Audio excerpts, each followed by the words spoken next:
Bueno, ¿qué tal? Buenas tardes.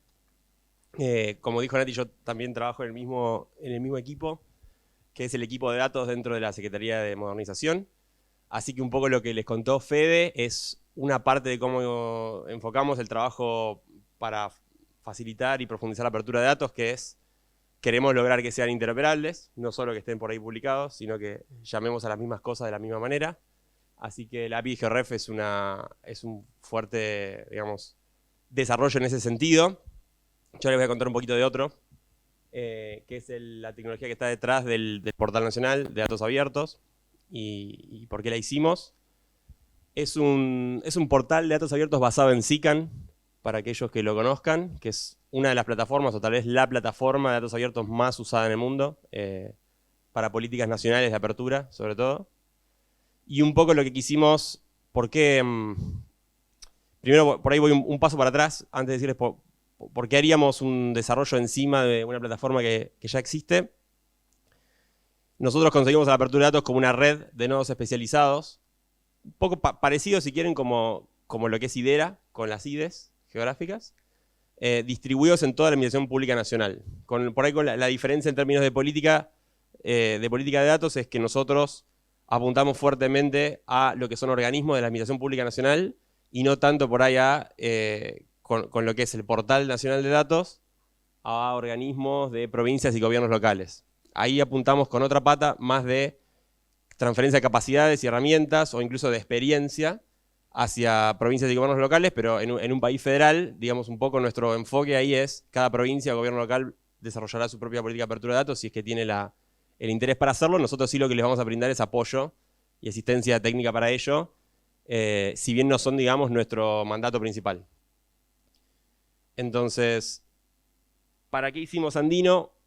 Nosotros tomamos un poco el estándar que usa la Unión Europea para generar un ecosistema, una red de nodos de portales de datos abiertos en Europa, que es DICAT-AP, la aplicación del perfil de DICAT para Europa, y sobre esa basamos una extensión que sería el perfil nacional de metadatos para datos abiertos, específicamente desarrollado en el equipo para atender a ese caso, que es el de generemos catálogos, inventarios de los activos de datos que tenemos publicados hacia el ciudadano, siguiendo todos una misma homogeneidad de criterios. Entonces, de alguna manera, desarrollar Andino para nosotros es facilitar la implementación de esa política de apertura, porque nosotros podríamos haber enfocado el tema diciendo este es un estándar y normativamente pedirle a los ministerios que lo cumplan y que generen sus inventarios de acuerdo a ese estándar. Un poco más fácil o más cerca de ayudarlos con eso era decir, bueno, vamos a desarrollar una herramienta que puedan usar para hacer estos catálogos y no solo pedirles que los cumplan, y de forma tal que puedan desarrollar sus catálogos descentralizadamente, si así lo quieren, y podamos todos igual encontrar los datos en Datos Gobar. Eso fue el desarrollo de Andino en un primer momento, y también tuvo un poco el sentido de aprovechar economías de escala, en el sentido de Andino es también la misma tecnología que usamos para el portal nacional. Entonces, cualquier feature o desarrollo que se generó fue pedido por un área en particular o que incluso desde el portal nacional necesitamos, la idea es generalizar un poquito más su caso de uso y decir, bueno, implementémoslo para todo el ecosistema de portales Andino. Y después vamos por ahí pidiendo que actualicen. Es una tarea que tiene sus bemoles, porque muchas veces hay algunas pocas áreas que están más avanzadas y quieren agregarle a su portal un montón de cosas, y uno tiene que balancear un poco en cuánto soporte podemos dar o no a agregar todo eso al portal, siendo que hay un montón de prioridades compitiendo entre sí o pedidos. Tiene lo bueno de que de alguna manera invertimos una sola vez y eso después está disponible para uso para todos los nodos. Entonces, como un poquito en esa lógica nos vamos manejando, y un poquito también con la idea de que instalar SICAN sea bastante más fácil. Si uno va y se instala un SICAN por su propia cuenta, es toda una aventura que requiere de equipo de desarrollo, definitivamente un equipo de desarrollo relevante. Muchos organismos no llegaban hasta ahí, pero sí llegan por ahí de una persona que se dé maña, lea un poco de documentación y con un par de líneas de comando se pueda levantar un portal andino que tiene como un par de cosas solucionadas en torno a cómo instalar SICAN. Después resulta que problemas surgen igual. Entonces, es así, es un poquito así. Estamos ahí para dar soporte. Y un poco es nuestra forma de cristalizar también el cumplimiento de los estándares. Si uno usa Andino, ya está garantizado que cumpla con el perfil nacional de metadatos para datos abiertos. Si uno adopta otra solución, hay algunos organismos que han desarrollado su propia implementación de ese JSON, porque en definitiva el perfil de metadatos es un conjunto de campos de metadatos que tienen que llenar, expresado en JSON, que lo genera Andino, pero si hay organismos que lo implementaron por su cuenta, leyeron muy cuidadosamente la documentación y fueron para adelante. Y después hay otros que lo han hecho con una planilla en Excel, que es igual de buena que un Andino, digamos. El Andino es como esa herramienta web que te soluciona un montón de cosas y te asiste un poco con validaciones y con formularios un poquito más desarrollados. Pero hay organismos que han optado por eso, por el Excel, por su propio JSON y demás. Un poco la idea, como les decía, es que sea simple de instalar. Tiene un poquito la lógica de, si querés customizar algunas cosas podés hacerlo, pero un poquito dentro de la caja. Hay 4 o 5 opciones, como para que una entidad le pueda dar su propia identidad, pero también cumpliendo un poquito los lineamientos en generales que baja Argentina Gobar para todas las páginas del gobierno nacional. Que sea portable, esto de que se pueda volver a desplegar en cualquier entorno. Por supuesto, de código abierto. Tenemos alguna de nuestras gratas sorpresas fue descubrir alguna instancia en Medellín, si no me acuerdo mal, en algún municipio de Colombia, o más raro por ahí que eso, algún pull request de alguien en Nepal. Y le pusimos muchísimo foco en su función de catálogo. ¿Qué quiere decir esto? Que para nosotros lo más importante de un portal es que catalogue activos de datos, por encima de todo.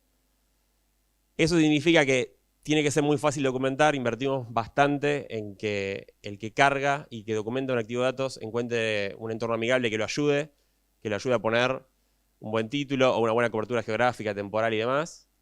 Y después que el usuario encuentre rápidamente y pertinentemente lo que está buscando. Eso es un esfuerzo mitad tecnológico y mitad de política también, que encuentre cosas relevantes que esté buscando.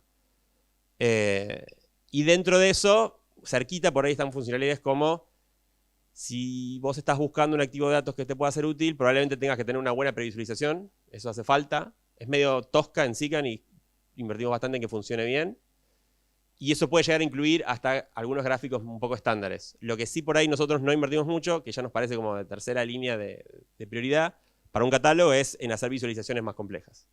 Eso por ahí para nosotros es algo que uno desarrolla aparte, en otra tecnología, sí, no, o en otro entorno. Pero por ahí no hace tanto la función de generar un inventario de acá está todo lo que vos podrías encontrar que publica este organismo. Entonces, como venía diciendo, primero que nada, poder documentar activos de datos, poder configurar vía interfaz y que no sea un ticket de desarrollo. Si yo necesito ponerle o no ponerle un certificado de SSL, ponerle Google Analytics, por ejemplo, eso fue un pedido en algún momento y también lo agregamos, poder poner fácilmente la ID ahí.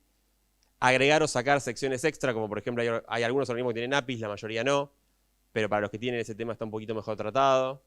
Hay algunos organismos que publican series de tiempo, otros no. Poder habilitar fácilmente un explorador de serie de tiempo. Lo que les contaba un poco del preview. Hace poco tuvimos el agradable resultado de que la búsqueda sea un poco más rápida y insufriblemente lenta, pero a partir de la semana pasada, o esta, no me acuerdo, vuelvan a Tosgobar y si alguno decía, che, qué lenta la página de búsqueda de datos, ahora va a ser una experiencia un poquito más agradable. Y muy importante también, sinergia con otros productos de apertura. Siempre que hacemos alguna otra cosa, es para que tengan sentido conjunto. Un poco lo que les contaba Fede de GeoRef, tiene el sentido de que cuando uno encuentra distintos datos dentro del portal, que lo que encuentre se pueda hablar entre sí. Esta tarea es bastante difícil, porque no solo implica hacer la API de GeoRef, implica después que organismos sepan usarla, que la usen efectivamente, que entiendan el valor de tomarse ese tiempo para que la columna de provincias no sea un texto escrito a mano, sino que tenga los IDs que tiene que tener y demás. Y después, por ejemplo, con otro servicio que desarrollamos, que es el de serie de tiempo, que es apuntar a un caso de consumo, que es quienes buscan indicadores que evolucionan el tiempo, como el desempleo, la inflación, el producto bruto, el valor del dólar, etcétera, y que no solo encuentren una tabla en el portal, que se pueden bajar todo eso y procesarlo solos, sino que encuentren algo un poquito más apuntado a esa experiencia y que se pueda actualizar solo, integrar con planilla de cálculo, integrar en otros sistemas, que tengan un web service de consumo de serie de tiempo.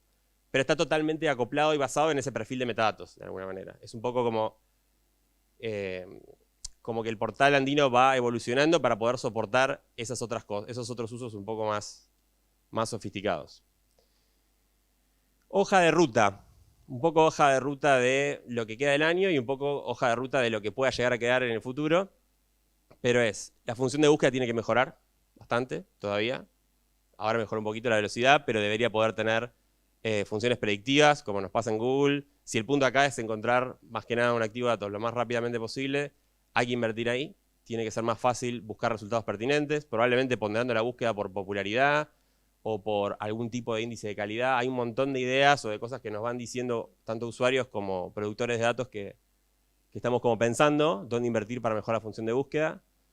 La previsualización tiene mucho para mejorar todavía. Es una función importante. Está ahí de ser más visualización que catalogar activos de datos, pero la decisión de uno de si invierto 2 minutos más en descargarme este archivo y llevármelo pasa un poco por poder jugar dentro ahí mismo del portal con eso. La interfaz de carga de metadatos también. Hoy todavía es una tarea relativamente pesada por un organismo que tenga un equipo chico y muchos activos de datos que documentar. Probablemente algunos de esos hoy prefieren hacerlo primero en Excel y pasarlo a Andino vía API, que se puede hacer.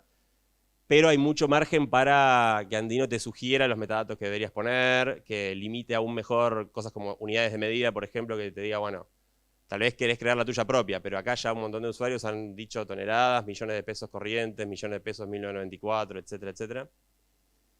Y una muy importante con la que hemos hablado más de una vez, tanto con Horacio como con Ariel, que no sé si anda por acá, pero no está acá, que es integrarla con el mundo de las IDES. Hay un mundo de activos de datos, específicamente geográfico, que hoy no podemos como del todo hacer interoperar con la política de apertura de datos, que son las IDES, y está en la hoja de ruta tratar de traducir ese perfil al perfil de datos abiertos, probablemente más liviano y más sencillo, y que el portal nacional de datos abiertos pueda reflejar algunos de los activos de datos más importantes que están en las IDES de organismos nacionales, en principio, ¿no? Así que bueno, gracias. Y si tienen alguna pregunta.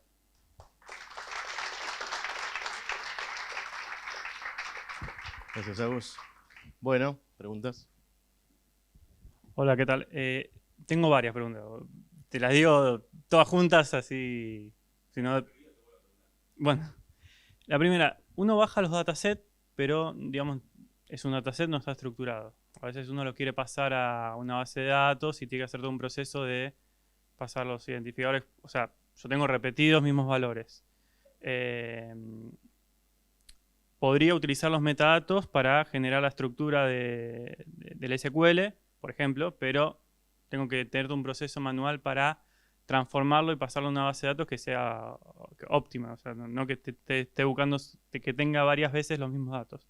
Esa es una pregunta. Después voy a limitar porque si no...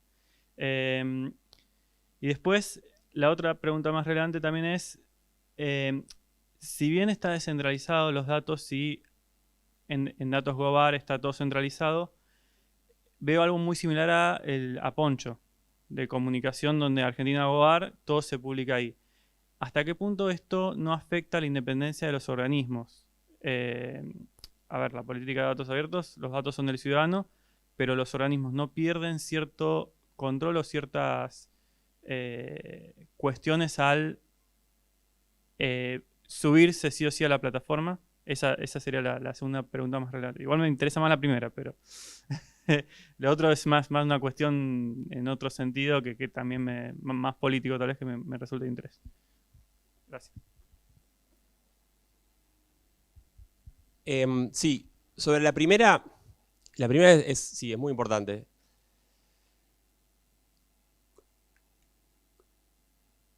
Nosotros, para abordar ese aspecto, porque pensamos exactamente en lo mismo, que vos te puedas enfrentar a un portal de datos abiertos y levantarte, idealmente, digamos, ¿no? Levantarte una base de datos sin casi demasiado problema, más que leer por ahí un JSON y entender de los 5.000 archivos que están documentados, cuáles los 500 que vos querés.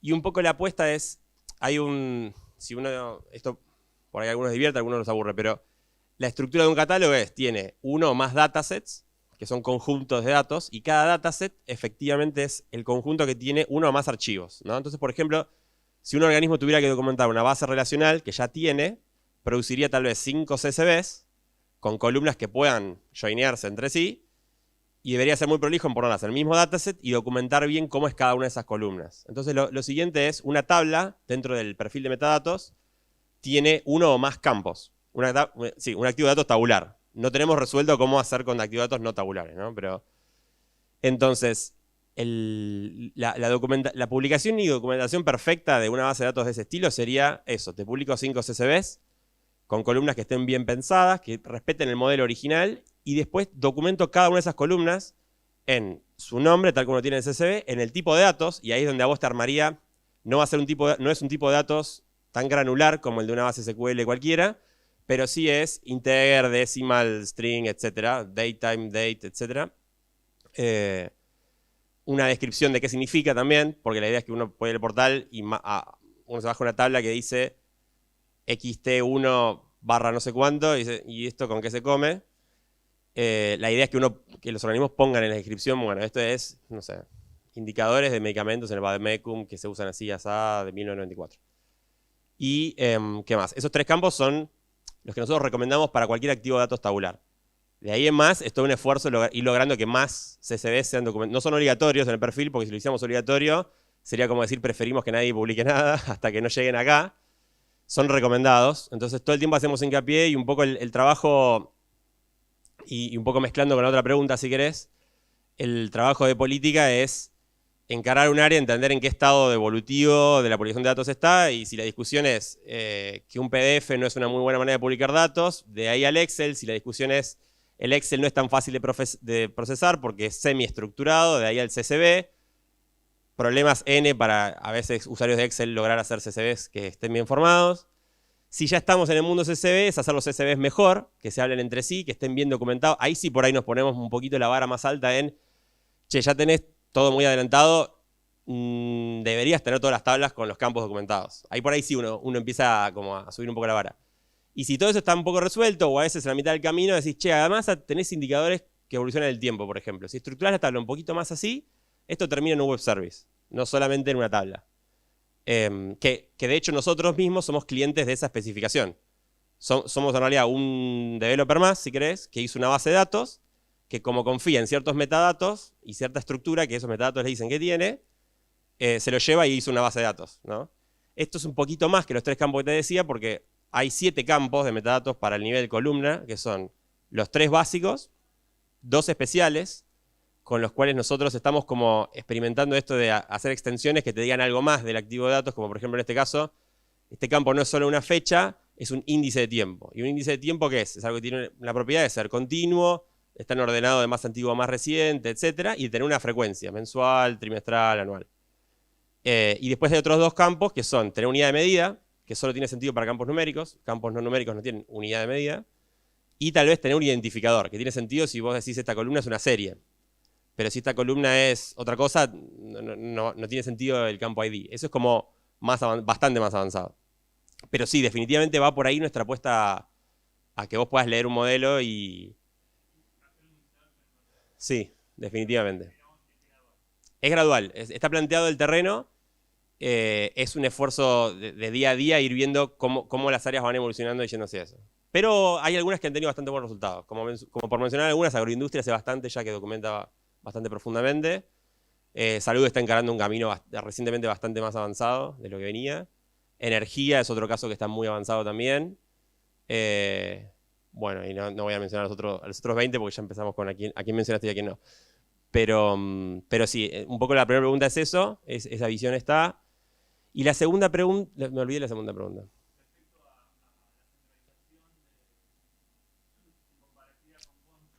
Sí, está bien. Sí, es un buen punto. A ver. Nosotros somos primos hermanos de Argentina Hogar, están al lado, están en el mismo piso, pero no somos Argentina Hogar. Un poco ellos tienen como el mandato de centralizar el dominio de toda la PN, que uno pueda decir parecido, voy a Argentina Hogar y encuentro todos los contenidos del gobierno. Lo cual tiene sus obvias ventajas y desventajas. Una de las ventajas es homogeneizar la experiencia, facilitar también el costo de desarrollar páginas web, porque hay también muchos organismos que se ponen en la aventura de hacer su propia página web y después se les va al desarrollador o algo así, quedan un montón de páginas huérfanas que se rompen, o que no se actualizan con los nuevos navegadores. Bueno, tiene un conjunto de problemas. Ese tema, además de que es costoso en general.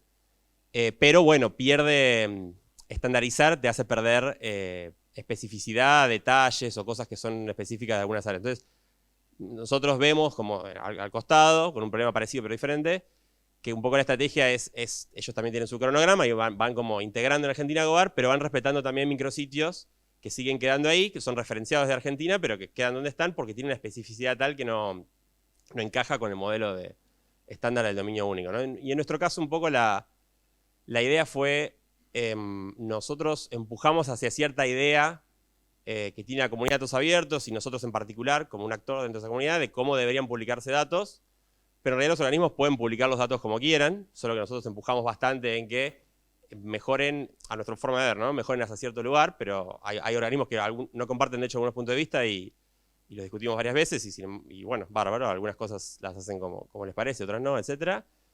Lo que sí nos ponemos por ahí un poco más firmes en que las documenten todas, digamos que si hay un archivo de datos en algún lado en la APN, debería estar catalogado. En eso sí estamos poniendo como un foco un poquito más, más fuerte, digamos. Y un poco la idea es, cada organismo hace su propio catálogo. Entonces ahí es amo y señor de cómo separa o junta datasets, lo publica al mundo y dice, acá yo tengo mis datos. Y Datos Gobar, una vez más, es un cliente más, como podría ser vos o cualquier desarrollador, de ese JSON, lo lee automáticamente y lo indexa todo en un solo lugar para que vos puedas encontrar todo. Con algunos detalles por ahí que no esperamos el 100% de lo que encontramos porque hacemos como un tamiz para tener esa discusión con el área de empujar un poco calidad mínima, algunos criterios, digamos. Ahí es donde por ahí uno dice, bueno, no encontrarás todo en Datos Gobar. Sí está la lista, hay un archivo gigante en algunos de los datasets que es red de nodos, donde vos podés ver la lista de todos los archivos que hayan sido documentados. Un 80% de eso lo vas a encontrar en Datos Gobar si lo buscas, el otro 20% solo está en esa lista. ¿Alguien más tiene alguna pregunta? Si no, yo tengo una. Por ahí me perdí hace un año que no trabajo más en Nación, pero sí me pasaba que, o por ahí recorriendo los otros portales de datos abiertos de las provincias, me encontraba que como que había una gran diversidad de maneras de publicar información geoespacial. Algunos en columnas separadas con latitud y longitud, otros es todo junto, latitud y longitud. Algunos otros publican GeoJSON, otros en la columna ponen el WKT, la geometría. Hay como diferentes formas. ¿Eso está de alguna manera, se busca que todo converja hacia un solo formato o una sola forma de publicar la información geoespacial? Buena tu pregunta, pinchuda. Me pinchás donde no estamos tan seguros, digamos. A ver, el tema de qué recomendamos a provincias y municipios es, primero, este es el año en el que probablemente estemos haciendo un esfuerzo más consistente en ese campo. No fue tanto así en los primeros 3 años. En los primeros 3 años había un tema obvio de primero hacer evolucionar el terreno en el nivel nacional. Pero el enfoque ahí de vuelta es, desarrollamos junto con Hilda una guía para la apertura de datos en gobiernos provinciales y municipales, donde ahí apuntamos el primer esfuerzo, la primera versión de esfuerzo de decir, si sos una provincia o municipio, probablemente puedas diseñar tu política de apertura con este equipo, con estas ideas, leyendo estas guías y con una primera lista de 10, 20 activos de datos, donde sugerimos una especificación canónica. Deberían tener estos campos, no sé, nómina de funcionarios. Tienen estas 4 clases y cada uno de sus atributos. Un funcionario es una persona que es miembro de una organización, etcétera, etcétera. Y tiene un par de atributos y te sugerimos un CSV que idealmente debería llenar. Ese probablemente sea el canal en el cual apuntemos después a ser más ambiciosos y decir, bueno, ¿qué recomendamos para un municipio que tiene que publicar su catastro, por ejemplo? Y ahí cómo publica la geometría y demás. Hoy no estamos tan avanzados como para ser taxativos en debería ser una columna con GeoJSON, WKT o un shapefile, que es lo mejor. Ahí es como que estamos todavía siendo pragmáticos en términos de qué tienen ya y que al menos sí sea un formato geográfico procesable, digamos. Por ahí lo único en lo que sí estamos seguros, o sea, digamos, relativamente seguros, es que si hay un CSV con 2 columnas de latitud y longitud, hoy les pedimos más bien que, primero que pongan claramente que una es latitud y que otra es longitud y que sean 2 columnas, y además que sean números decimales, o sea, que sean las coordenadas expresadas como números decimales, en WGS84, digamos. Eso es por ahí lo único en lo que sí más o menos apuntamos. Si no es un punto, ahí no, ya empieza por ser, bueno, mientras tengas alguna variante de capa geográfica que funcione, bien, por ahora.